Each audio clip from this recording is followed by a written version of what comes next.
Aujourd'hui, on est dans un âge où le rapport avec le vivant, il fait évidemment partie des débats les plus nécessaires dans la constitution d'un contrat naturel, dans le sens où il y a une nécessité de sensibiliser et de faire connaître cet environnement. Ce qu'on va explorer ensemble aujourd'hui, c'est les mythiques jardins suspendus, dont on a sûrement tous entendu parler. C'est une des 7 merveilles du monde antique et il va de soi que c'est tout de même la seule qui n'a laissé aucune trace archéologique et dont les écrits nombreux, qu'ils soient antiques ou actuels, se contredisent pas mal entre eux. On va commencer très directement par clarifier l'histoire d'abord. On peut pas dire les jardins suspendus de Babylone car les jardins n'ont très certainement jamais été dans la ville de Babylone. En fait, ça commence avec une fouille archéologique et un architecte allemand qui est Robert Koldewey, qui va commencer par faire des fouilles au niveau du site de Babylone, où il trouve absolument aucune trace des jardins.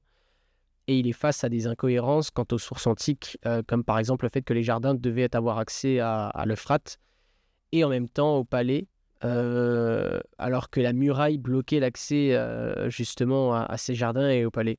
Donc au-delà de ça, les questions de traduction qu'on évoquait au dernier épisode sont très importantes ici, et on voit au niveau des textes antiques que non seulement les traductions ont été mal produites, mais que la complexité que présentent les écrits et la sensibilité vis-à-vis du contexte antique, ils aident encore une fois à résoudre les problèmes. Alors, il y a une femme très très importante dans toute cette histoire, c'est Stéphanie Dallet, qui est assyriologue à l'université d'Oxford. Et Stéphanie Dallet, elle ouvre les portes à une toute autre histoire qui permet de rendre plus crédible l'existence des jardins suspendus. Donc selon elle, les jardins suspendus devraient être accordés à la ville de Ninive, donc plus au nord et longeant le Tigre cette fois.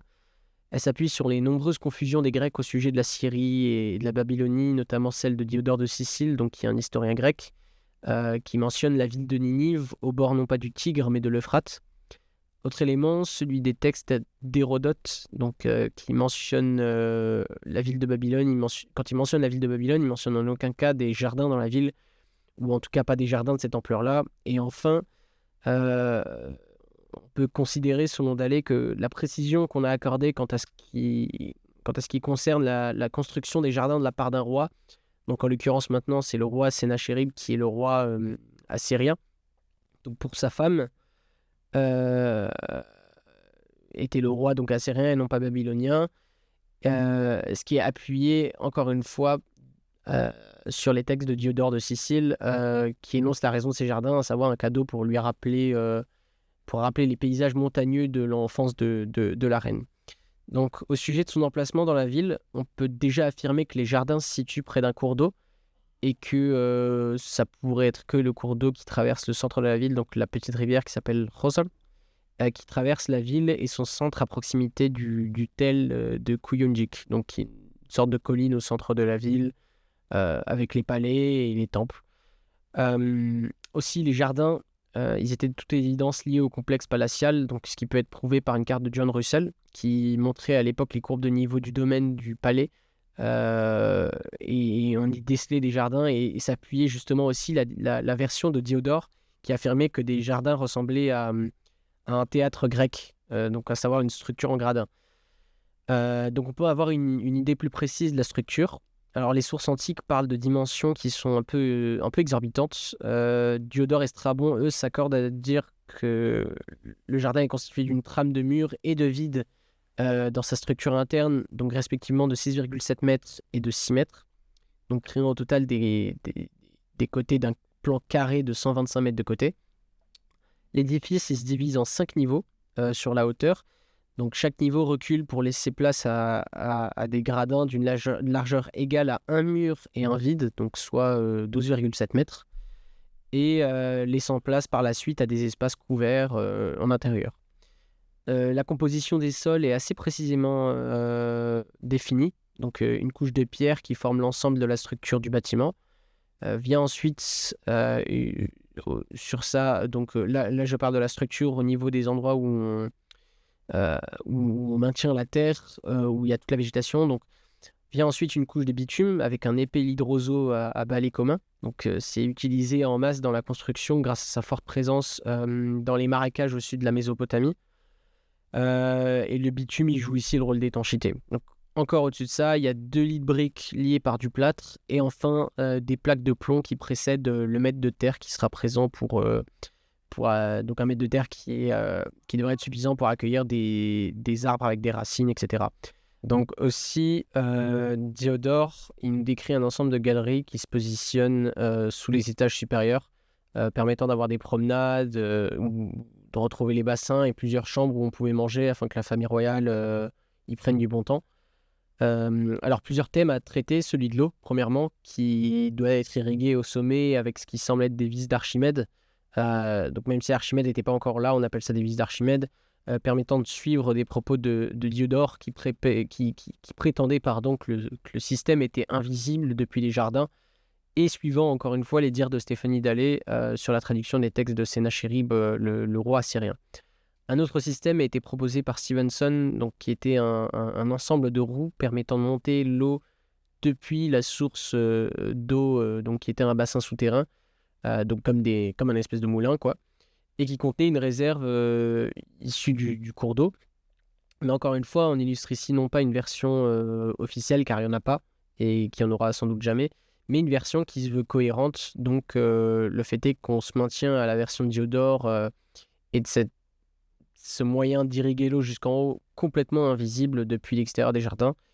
Et bien que cette proposition est appuyée par de nombreux chercheurs de la part de sa technique, donc la technique du moulin et sa mise en forme, et la gestion du débit d'eau, qui est tout à fait plausible, on a fait le choix de suivre l'autre version. Donc au niveau de la végétation, enfin, les textes accordent la préservation d'un jardin dans un désert tel, avec 13 300 litres d'eau par jour. Donc différentes plantes peuvent être présentes. Même si on peut se baser sur aucun récit, on peut supposer que les conquêtes, les échanges présents dans le monde méditerranéen à cet instant, et les offrandes exotiques aussi ont permis de constituer des jardins aux espèces multiples et assez luxuriantes. Donc on a parlé des jardins et de leur histoire de manière très succincte pour pouvoir introduire des thèmes qui sont plus d'actualité.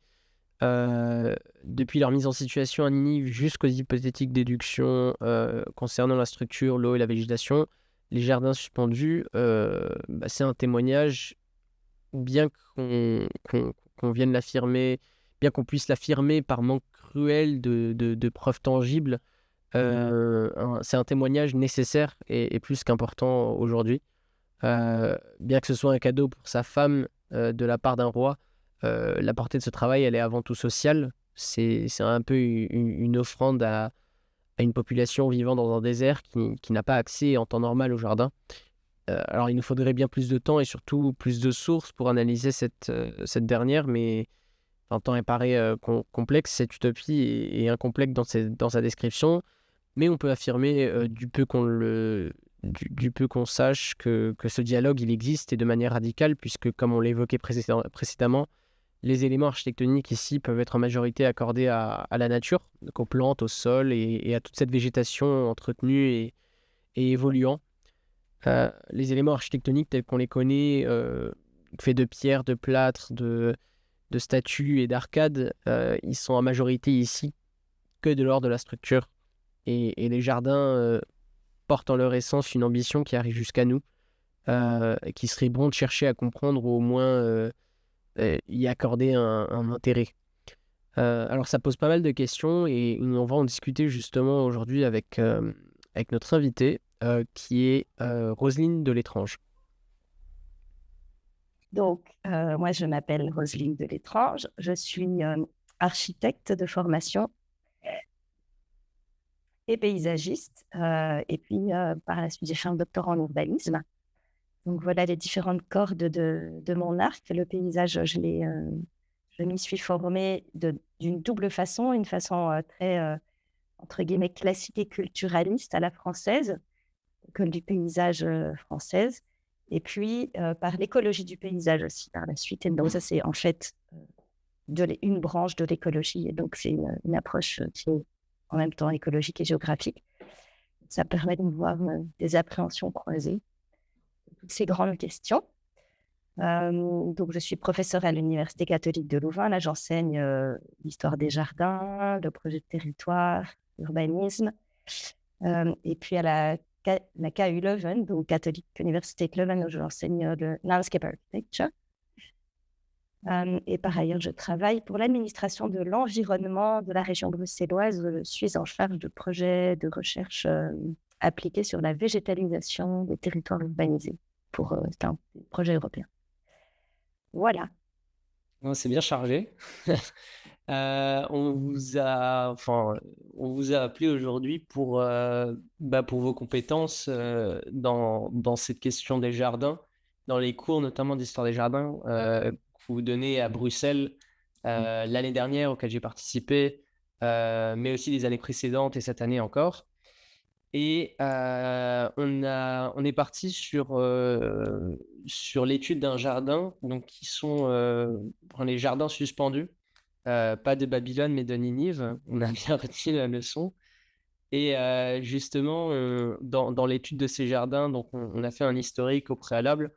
Et dans l'étude de ces jardins, on voulait savoir comment ce qui se dégageait aujourd'hui, comment considérer aujourd'hui les jardins et les parcs dans la conception du projet urbain et du paysage et de l'architecture. Alors ça, c'est une immense question. J'ai combien de temps pour répondre? On n'aura pas beaucoup de temps, mais disons qu'on va essayer de Rapide. faire succinctement. Non, non, mais donc en fait, c'est une question immense et qui est très juste. En fait, si tu veux, depuis l'origine de l'urbanisme, donc le proto-urbanisme qui commence au XVIIe siècle, et puis XVIIIe, et puis vraiment en XIXe avec la révolution industrielle et l'expansion urbaine très importante, il y a tout de suite deux récits qui se mettent en place. Le récit de l'urbanisme qui va régler la croissance urbaine et l'organiser par la gestion des flux et par le bâti.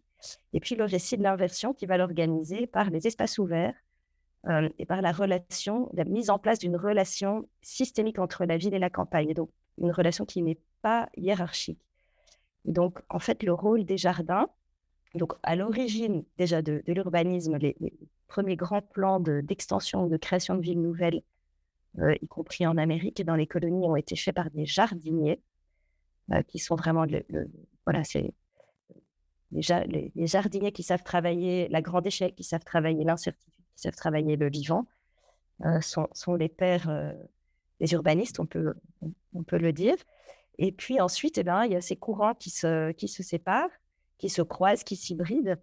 Mais dans ce courant de l'inversion qui revient aujourd'hui en force, parce qu'on paye les conséquences de cet oubli en fait, de la nature dans et avec par laquelle on vit, ce courant revient en force dans les théories et dans les pratiques de l'urbanisme contemporain, et ça à travers la planète, dans les pays du Nord, dans les pays du Sud.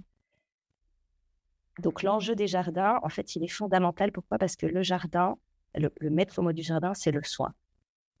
C'est soigner. Un jardinier, il prend son temps, il observe, il soigne, il travaille vraiment avec une grande sobriété. Il va utiliser le moins d'eau possible, etc. Il va récupérer les grêles. Et ça, ce sont les grandes notions qu'on essaye de redécouvrir à l'échelle des territoires. Donc, les jardins sont le creuset de la pensée de l'urbanisme contemporain. D'accord. D'accord. Par rapport au jardin suspendu, en fait, je voulais vous demander si, en fait, c'est un témoignage, c'est quelque chose que j'avais vu dans l'étude de ces jardins, ou en tout cas, c'est une impression que j'avais. Est-ce que c'est un premier témoignage d'osmose entre nature et humain, justement, dans un milieu qui est très chaotique pour cette nature? Enfin, on est en plein milieu d'un désert et tout d'un coup, il y a une espèce de montagne verte qui naît. Donc, est-ce que c'est vraiment une première étape et un mythe qui pourrait être utilisé aujourd'hui? Alors, en fait, c'est assez paradoxal pour moi, les jardins de Babylone, parce qu'effectivement, il y a ce travail pardon, d'une extrême technicité qui permet à cette nature de vivre, de s'installer et d'apporter la fraîcheur, les plaisirs d'essence, la nourriture, etc., la beauté du paysage et tout ce qu'on veut. C'est un paysage totalement artificiel et complètement construit. Donc, je ne sais pas si on peut parler d'osmose. ou alors c'est une osmose qui est, et pourquoi pas, qui est construite, qui est aménagée intégralement. Euh, et je ne sais pas si c'est un premier exemple, en tout cas, c'est effectivement un mythe fondateur, mais où l'homme domine la nature. Ce qu'on essaye de trouver aujourd'hui, c'est l'inverse, c'est de retrouver comment cohabiter avec la nature en dehors de cette approche de domination. Ceci dit, dans les jardins de Babylone, comme c'était très bien expliqué dans le travail auquel tu te réfères, cette domination, elle est technique, mais après, les jardins, semble-t-il, étaient ouverts, c'était un espace qui était public, même si c'était lié à des palais. Et donc, en fait, il y a une volonté, il y a une vision sociale derrière ce projet-là. Et ça, en revanche, c'est quelque chose qu'on essaye de retrouver maintenant avec ces grandes théories des communs et les jardins partagés, ces paysages productifs urbains, etc., où on essaye de, même si c'est très aménagé et d'une certaine façon construit, hein, c'est le deuxième état de nature, la nature cultivée, c'est avec une visée sociale d'équité. Et donc, je pense qu'on peut dire que les jardins de Babylone, si on décide de lire l'histoire comme ça, sont un antécédent à vérifier.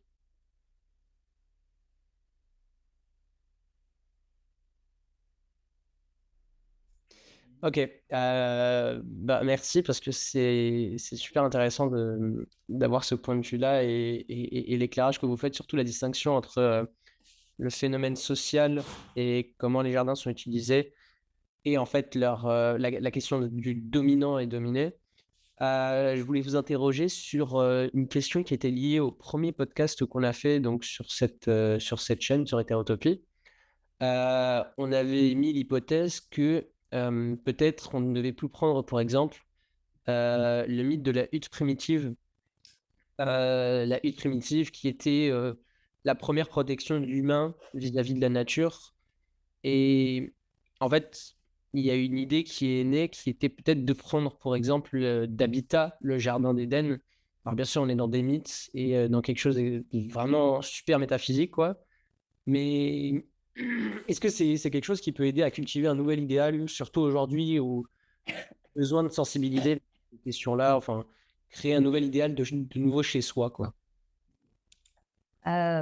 Oui, alors je pense que ce qui est très intéressant dans ce que tu dis avec la hutte primitive, en fait, et le jardin d'Éden, ce sont des archétypes. Dans l'histoire du paysage, hein, le paysage comme étant la nature transformée par l'homme, que ce soit pour des raisons productives, économiques, hein, de plaisir, esthétique, tout ce qu'on veut. Il y a deux grands archétypes dans l'histoire, c'est la clairière et le jardin. Le jardin, il est clos. Hein, tu te souviens, c'était un élément fondamental de la définition d'un jardin à l'origine dans les archétypes. Et en fait, on est en réalité, le jardin clos, c'est quelque chose qu'on trouve évidemment plutôt dans les régions arides, parce qu'il faut se protéger des vents du désert, il faut retenir l'eau et il faut créer un microclimat. Et la clairière, c'était plus dans les régions du nord, très boisées, où on ouvrait pour avoir une connexion avec le ciel. Tu parlais de dimension mystico-spirituelle. Donc, il y avait ce côté-là. Et puis aussi pour pouvoir faire des feux et éloigner les bêtes sauvages. Mais de toute façon, il y a quand même une différence entre l'endroit où l'homme habite et l'extérieur. Mais les deux premiers archétypes des premières installations humaines ne sont pas bâtis. Et en fait, tu as, avec le jardin, toujours une maison qui est construite dans la même logique que le jardin, avec des pièces et des enchaînements de dedans et dehors, etc. Donc, je pense que ce qui est intéressant, c'est de retrouver dans cette histoire de la hutte primitive, elle a sa forme circulaire aussi, qui a toute une signification, comme la clairière circulaire, le jardin pouvait être circulaire ou carré, en fonction des cultures ou des situations. Ce qui est intéressant, en fait, c'est le fait de s'installer dans un lieu que l'on différencie parce qu'on y habite, mais qui est profondément connecté et dépendant de ce qui l'entoure. Et donc, peut-être que cette image de la hutte, pour toi, elle est plus défensive, et se référer au jardin, c'est quelque chose de plus ouvert et donc de plus positif. Pourquoi pas? En tout cas, ce qui est certain, c'est que voilà, je trouve que ces deux archétypes-là, ancêtres du jardin, la clairière et le jardin clos, c'est certainement des éléments qui sont extrêmement inspirants et qu'on retrouve aujourd'hui dans les projets. En fait, tout au long de l'histoire des jardins, on retrouve la clairière et le jardin clos. Cette différenciation entre le jardin cultivé, la nature sauvage, puis progressivement, cette réimmersion dans la nature dite sauvage, etc. Donc, oui, bien sûr que c'est inspirant et je pense que l'inspiration ultime, en tout cas le plus grand, parmi les plus grands penseurs qui sont dans cette pensée de l'inversion aussi, euh, qui sont Olmsted, si tu te souviens, Guedes, McHarg, et puis Gilles Clément, etc. Ce sont vraiment des gens qui cohabitent avec la nature et qui passent par son observation et sa connaissance pour trouver en fait un projet symbiotique entre les établissements humains et la nature. Tu vois, l'équilibre dans lequel nous sommes bien et tous les éléments du vivant sont bien également. Et donc oui, ça nous renvoie au jardin. Je suis d'accord. Ok. Et vous parlez d'inspiration, qu'est-ce que ça vous inspire pour le futur?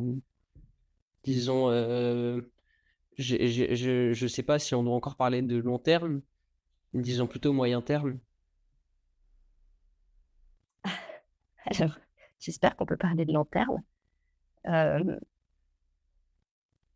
Ce que ça m'inspire pour le futur, en fait, c'est la grande question aujourd'hui, c'est la... Pardon, excuse-moi. C'est la question de la forme urbaine. Hein, on est dans des territoires qui sont majoritairement urbanisés. Plus de la moitié de la population du monde vit dans des villes ou ce qu'on considère comme étant des villes. Et en fait, la grande question, avec en plus ce bouleversement climatique qui réduit les terres habitables et qui va réduire l'accessibilité à l'eau, la quantité de terres cultivables, etc., c'est jusqu'où et comment urbaniser, avec quelle forme, pour protéger d'une part la nature, les écosystèmes. On a besoin de cette biodiversité pour vivre. Là, il y a la COP 15 qui est en train de se terminer à Montréal, ou qui finit peut-être, sur la biodiversité. C'est en fait aussi important que le bouleversement climatique. Ils sont complètement liés. Sans biodiversité, il n'y a pas de vie sur Terre. Et donc, il faut trouver des conditions pour maintenir cette biodiversité, pour protéger les sols vivants pour pouvoir se nourrir, pour protéger les nappes phréatiques pour pouvoir boire. Et en même temps, on est de plus en plus nombreux et l'espace habitable se réduit. Et donc là, il y a vraiment un gigantesque point d'interrogation pour nos métiers, qui est celui de la forme urbaine. Faut-il densifier le plus possible pour libérer le sol? Faut-il au contraire sortir de cette hyper-densification qui provoque toute une série d'abord qui est dépendante des énergies, de la technologie, qui, quoi qu'on en dise, reste majoritairement grise, même si on réussit à passer à une des technologies vertes. Ce ne sera pas pour tout de suite et on aura déjà les 5 degrés dans la figure en plus. Mais donc, est-ce qu'on densifie? Est-ce qu'on insère partout de la nature dans les villes et on stoppe leur extension en disant maintenant ça suffit? Mais que fait-on avec l'augmentation structurelle de population et avec les migrations climatiques? Est-ce qu'on essaye de sortir d'une vision urbaine? Et là, je te renvoie aux références de Wright, avec Broad City, par exemple. Et on se trouve dans une vision de désurbanisme où on retrouve des petites communautés agraires, locales, qui vivent beaucoup plus simplement, en autonomie, qui collaborent les unes avec les autres. Cette question, elle est gigantesque. Et donc, je ne pourrais pas te dire, je pense que ce qui est fondamental pour moi, la leçon du jardin, et j'y reviens, c'est que d'abord, il n'y a pas de réponse unique. Tout dépend toujours du lieu dans lequel on est. Tout doit dépendre du socle de la matrice paysagère, la matrice du vivant. Et puis, tu parlais de changement de paradigme au début. Il faut surtout, on se rend compte maintenant, on a un peu froid cet hiver, c'est pas grave, on survit très bien, on se déplace moins. Voilà, revenir à une vie qui respecte nos rythmes biophysiques, hein, comme les animaux. Et là, je pense qu'il y a beaucoup de solutions. C'est dommage que ça dure pas 1 heure. Je vais vous demander, parce qu'il nous reste quelques minutes, je vais vous demander donc ce que je vous avais demandé déjà, 2 références donc, qui sont les vôtres, donc que ce soit l'architecture, les jardins, des références écrites ou des projets, et un conseil pour les jeunes architectes ou les jeunes étudiants en architecture. Alors, ça a 2 références. Oui, j'avais lu ça et j'ai trouvé ça extrêmement difficile de sélectionner 2 références. Donc, je vais en prendre une qui est une référence magnifique, qui a été faite dans les années 50, je vous en avais parlé ensemble, Think Design with Nature de Ian McHarg. Oui. Il y a une méthode de projet qui part vraiment de la connaissance fine du territoire et des écosystèmes et des vivants, y compris les hommes, donc sans séparation, des socio-écosystèmes. Et c'est quelque chose que j'aime beaucoup parce que c'est un travail qui a été fait complètement à la main. Donc, on sort aussi de la dépendance à la technologie, aux ordinateurs. Il y a tout ce qu'on veut, on peut parfaitement faire ça avec des papiers et des crayons. Et ça n'a pas été surpassé aujourd'hui. Donc, ça, c'est une référence méthodologique. Pour donner une référence de projet, ça devient très, très difficile, mais je pense que j'irai vers un projet un des projets d'Île Clément au choix, dans lequel, voilà, c'est ce jardin planétaire, ce jardin en mouvement et cette immersion, une cohabitation, symbiose entre le promeneur, le jardinier et le jardin se mettent en place, avec un tout nouveau type d'esthétique en fait. Une esthétique qui naît de la compréhension de la complexité et de la richesse et des phénomènes à l'œuvre et plus nécessairement de formes bien taillées, ce qui n'empêche que des formes travaillées et l'esthétique sont nécessaires toujours aujourd'hui. Et donc, moi, je me porte en contre ces philosophies de rewilding, tu vois, de ensauvagement, ensauvager les villes. Les villes n'ont jamais été sauvages, elles ont été créées pour ne pas être sauvages. On a besoin aussi de milieux qui ne sont pas sauvages. Et donc, voilà, il faut trouver un juste équilibre. Et donc, voilà, là, je pense que c'est quelque chose d'intéressant pour les jardins. Et alors, le conseil que j'aurais à donner, qui est vraiment très intéressant, c'est de faire l'exercice de se mettre dans la peau d'un être vivant qui n'est pas humain et de percevoir pendant 1 semaine, 2 semaines, son quartier, sa ville, les trajets qu'on fait habituellement, comme si on était un hérisson ou un oiseau ou un chien ou un arbre. Et vraiment essayer de comprendre, en fait, quel est son territoire, qu'est-ce qu'il voit, qu'est-ce qu'il ressent, qu'est-ce qu'il entend, quels sont les espaces accueillants, les espaces de rupture, et pour se décentrer.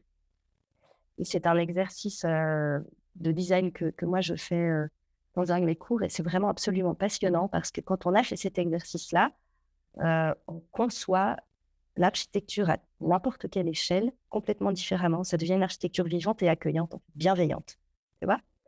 Donc, c'est un exercice magnifique parce qu'il faut se renseigner sur l'animal qu'on décide d'incarner. Plus facile un animal qu'une plante. Et voilà.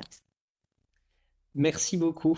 Merci beaucoup. Merci pour tout. Merci à toi. C'était un Merci plaisir. pour ces questions vraiment très riches et très pertinentes. C'était un plaisir.